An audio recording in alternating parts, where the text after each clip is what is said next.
سجدے کی توفیق ملنا رب کی نعمتوں میں سے ایک بہترین نعمت ہے۔ ہجوم کے ساتھ غلط راہ پر چلنے سے بہتر ہے کہ ہدایت کے راستے پر تنہا چل پڑو۔ جو اللہ کے دیے ہوئے رزق کو کافی سمجھے وہ زندگی میں کبھی کسی کا محتاج نہیں ہوتا۔ وہ عطا کرے تو شکر اس کا، وہ نہ دے تو ملال نہیں۔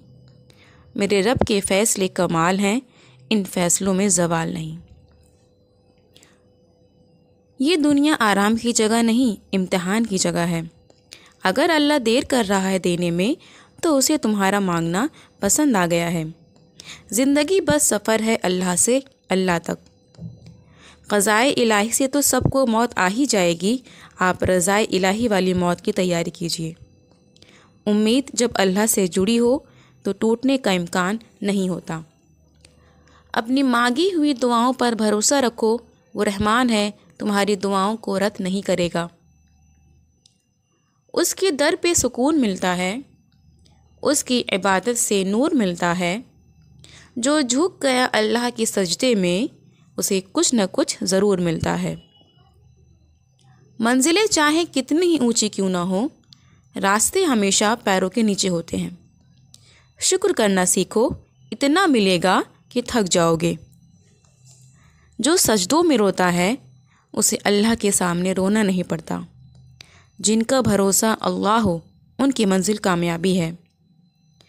قدر کرنی ہے تو زندگی میں کرو، چہرے سے کفن اٹھاتے وقت تو نفرت کرنے والے بھی رو پڑتے ہیں۔ گفتگو کیجیے مگر احتیاط کے ساتھ، لوگ مر بھی جاتے ہیں الفاظ کے ساتھ۔ لوگ دوسروں کے گناہوں پر تو اللہ عز و جل کا خوف کرتے ہیں مگر اپنے گناہوں سے بے خوف رہتے ہیں۔ اللہ انسان کو آزماتا ضرور ہے مگر آزمائش میں تنہا نہیں چھوڑتا۔ میں گناہ ایسے کرتا ہوں جیسے وہ دیکھ نہیں رہا، وہ معاف ایسے کرتا ہے جیسے اس نے دیکھا ہی نہیں۔ تم اللہ تعالیٰ کے ذکر میں دل لگا لو، سکون اور اطمینان تم سے دل لگا لیں گے۔ لوگوں کے ساتھ ان کی کردار کے مطابق نہیں بلکہ اپنی تربیت کے مطابق رویہ اختیار کرو۔ لوگ خود خالص ہونا پسند نہیں کرتے مگر تلاش مخلص لوگوں کو کرتے ہیں۔ رب کو عبادت سے اور مخلوق کو اپنے اخلاق سے راضی کرو، دنیا اور آخرت دونوں میں خوش رہو گے۔ حسد کرو گے تو گن کے پاؤ گے، شکر کرو گے تو گن نہ پاؤ گے۔ بندے کی بہتری کس میں ہے، خدا بندے سے بہتر جانتا ہے۔